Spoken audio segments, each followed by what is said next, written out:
That moment in the break room, when Dorothea set a folded coffee sleeve on the edge of the supply cart, shaped into something between a boat and a bird, and the boy stopped rocking, that was the moment nobody saw coming. Nobody, except the woman who'd spent 31 years learning that the children nobody could reach weren't unreachable. They were just waiting for someone who wasn't in a hurry. Dorothea Wynne had not planned on becoming a hospital janitor at 54. That wasn't how she'd imagined the back half of her life. She'd imagined the classroom, same as always. 26 years teaching third grade at Millbrook Elementary in Columbus, Ohio, then early retirement after the surgery on her spine, then maybe consulting, maybe tutoring, maybe something quiet that let her keep her feet up in the afternoon. What she hadn't imagined was the fluorescent lights of Hargrove Children's Medical Center at 6 in the morning, a mop handle in her hand, wheeling a supply cart past rooms where children slept with tubes in their arms. But the school district's insurance had run out, and her sister's house in Columbus wasn't free, and Hargrove paid $12 more an hour than the grocery chain 2 blocks over. So Dorothea had put on the gray uniform and learned the routes and kept her head down, because that was what you did when life handed you a second act nobody wrote into the script. She was good at the work. She had always been good at things that required patience and attention and the ability to move quietly through spaces where other people were struggling. The nurses noticed. One of them, a young woman named Petra, told her once that Dorothea cleaned a room differently than everyone else. "Like you're being careful not to wake something up," Petra said. Dorothea had laughed and said she was just being careful not to wake the kids, but Petra had shaken her head. Not the kids, something else. Room 14C had been assigned to her rotation for 3 weeks before anything happened. The boy's name was Isaiah.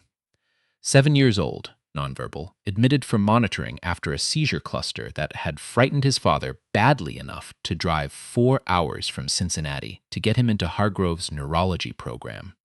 Isaiah had autism and a seizure disorder and a particular way of sitting in the corner of his bed with his knees pulled up and his eyes fixed on a point somewhere between the window and the wall that nobody else could locate. The nurses documented it as self-soothing. The attending physician, Dr. Freed, described it as a consistent dissociative presentation.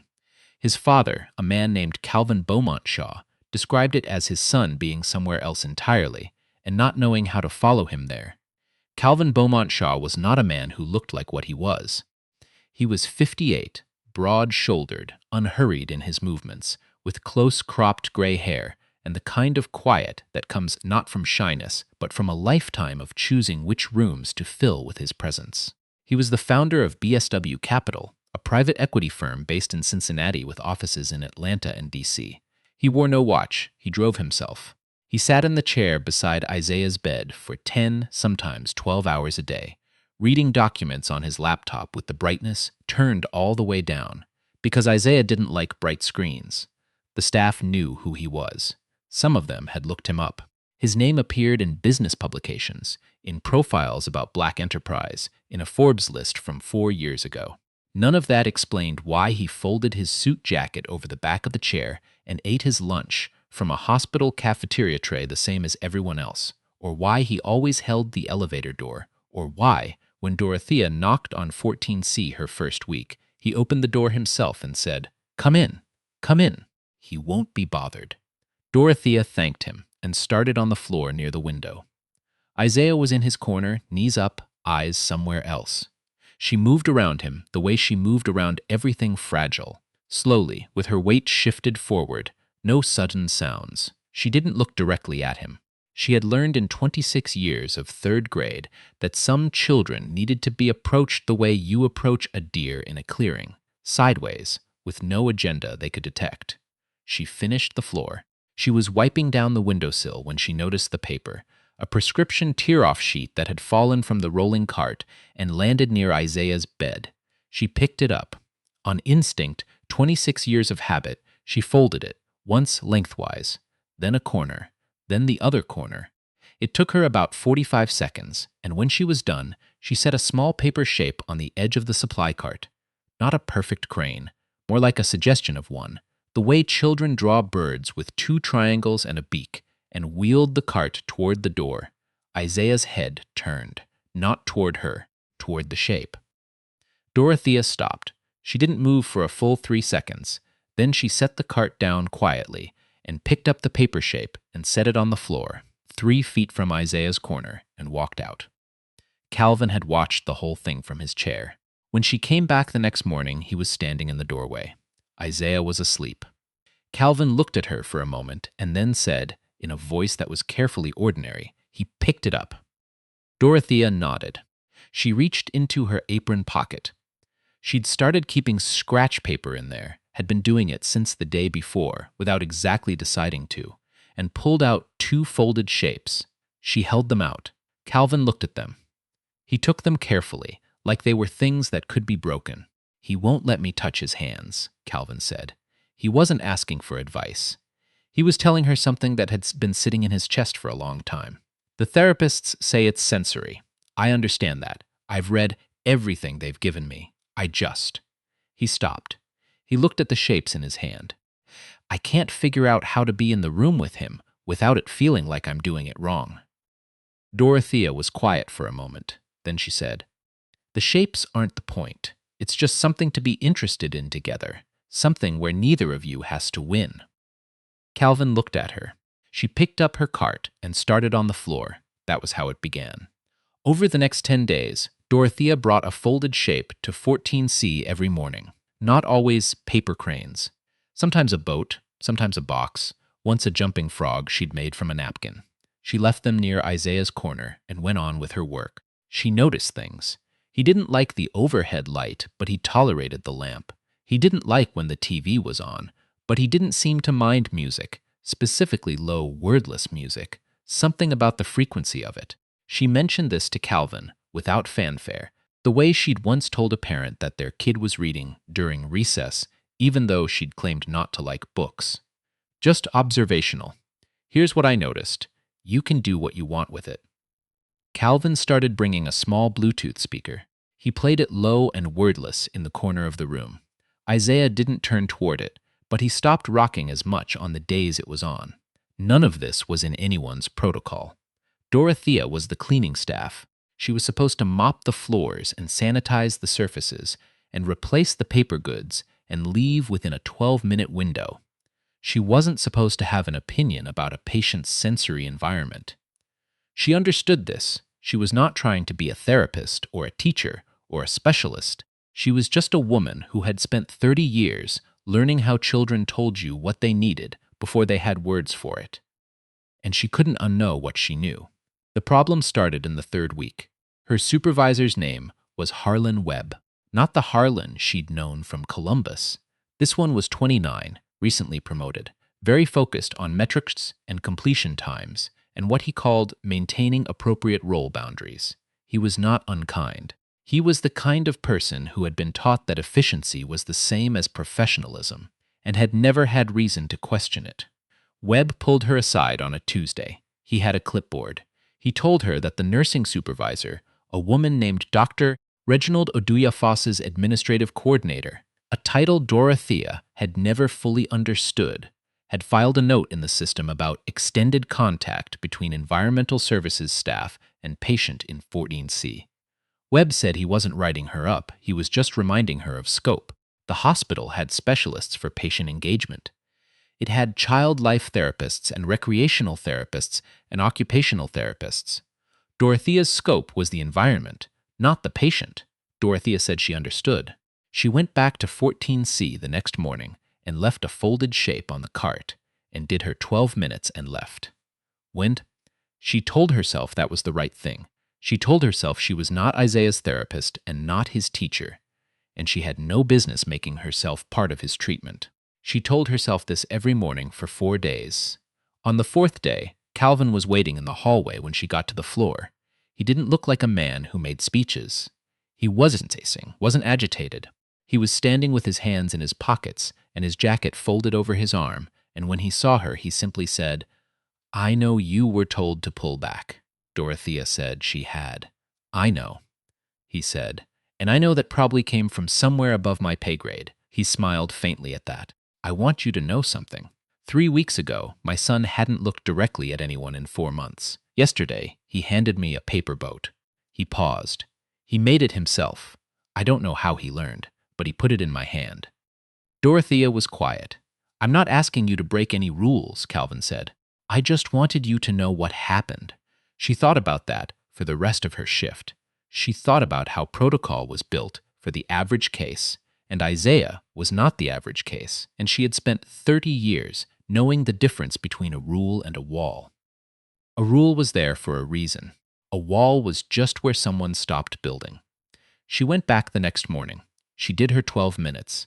She left a small origami box on the supply cart. Isaiah saw it from across the room. He walked to it. He picked it up and turned it over in his hands, and then walked to his corner and sat down holding it. He didn't rock. Dorothea finished wiping down the windowsill. She turned to go, and that was when Isaiah, without looking up, made a sound. Not a word. A sound low, sustained, deliberate. The sound a person makes when something has been named. She stopped. She stood very still. She didn't turn around for a moment because she was afraid that if she moved too quickly, he would stop. Then she looked. Isaiah was looking at her, directly at her, not at the point between the window and the wall, not at the shape in his hands, at her face. His eyes were dark and steady and completely present. Dorothea exhaled. She put her hand flat on the side of the supply cart, not waving, not performing anything, just there, present. The way you are when someone has finally found you in a game of hide-and-seek you didn't know you were playing. Calvin was sitting in his chair. He had not moved. He was watching his son look at another human being for the first time in 4 months, and his hand was pressed flat against his chest, and his face had done something it probably hadn't done in a long time. Crumpled. Not from grief. From the release of it. Harlan Webb found out about Dorothea's continued presence in 14C 2 days later. He filed a formal notice this time, not just a reminder, a notation in her personnel file. The hospital had liability concerns. There had been a complaint from one of the therapy coordinators, a man named Sutton who ran the inpatient child life program, and who had, according to Webb, expressed concern about unsanctioned engagement with a minor patient. Sutton had apparently made the complaint in writing, which meant it was now a thing that existed in the system, which meant it had to be addressed, which meant Dorothea was sitting in a chair across a desk from the head of human resources on a Thursday afternoon, being told very professionally that she was at risk of termination. She sat with her hands in her lap. She did not argue. She had been a black woman in institutional settings, long enough to know that arguing in rooms like this one rarely achieved what it was supposed to achieve. She asked if she could say one thing. The HR director, a woman named Cecile Marsh, said, "Of course." Dorothea said, "The child's father is aware of everything I've done in that room. I've never touched the patient. I've never offered medical advice. I've folded paper and left it on a cart. If that constitutes unsanctioned engagement, I'd like to understand the line, because I've been cleaning rooms in this hospital for 7 months, and I've never been told I couldn't leave something on a cart." Cecil Marsh looked at her for a long moment. "Mrs.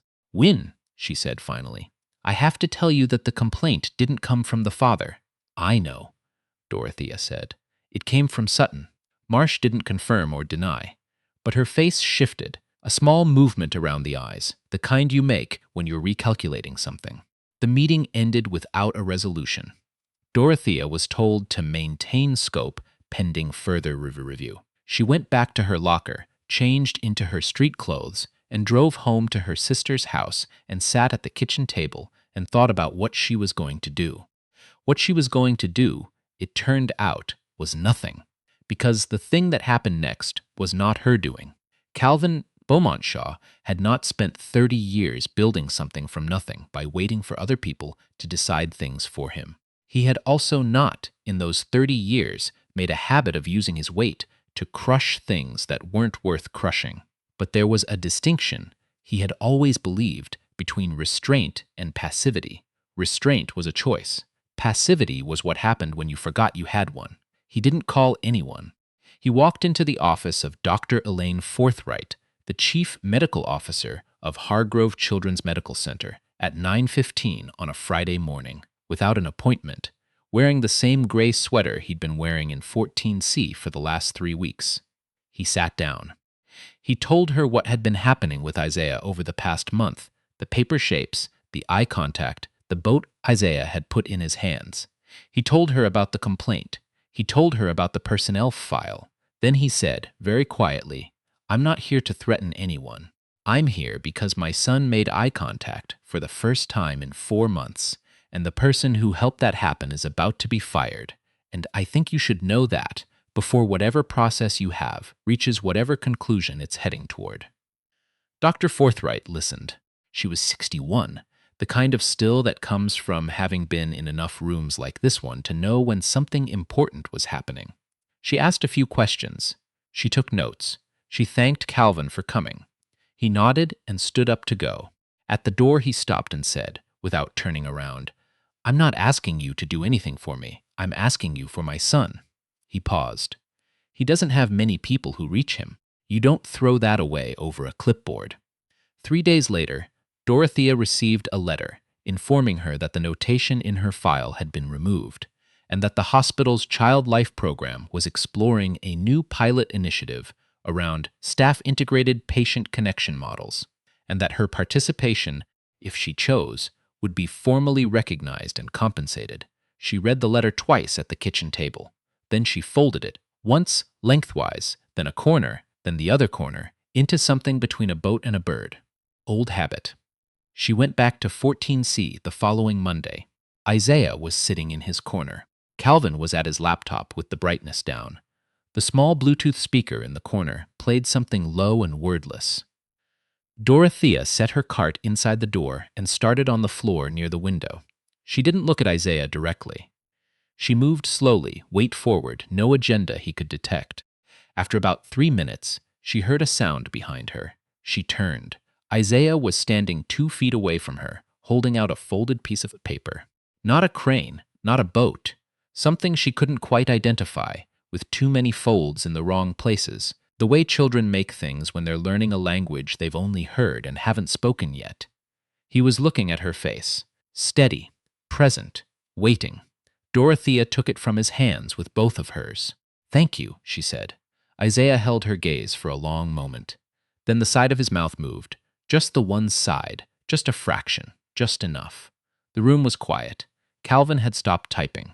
The music played on, low and wordless, doing what music does when everything else has run out of language. Some things don't need to be said out loud to be understood. Some connections don't follow the protocols that were built for a different kind of reaching. And sometimes the person who changes everything is the one nobody noticed when she walked through the door. Gray uniform, supply cart, a piece of scratch paper in her pocket that she folded out of habit, out of 30 years of knowing that every child is waiting for someone who has time enough to be patient and pays attention and isn't trying to win. Dorothea Wynne had not planned on any of this. But then, the best things rarely arrive on schedule. They arrive when someone decides to pay attention and doesn't stop.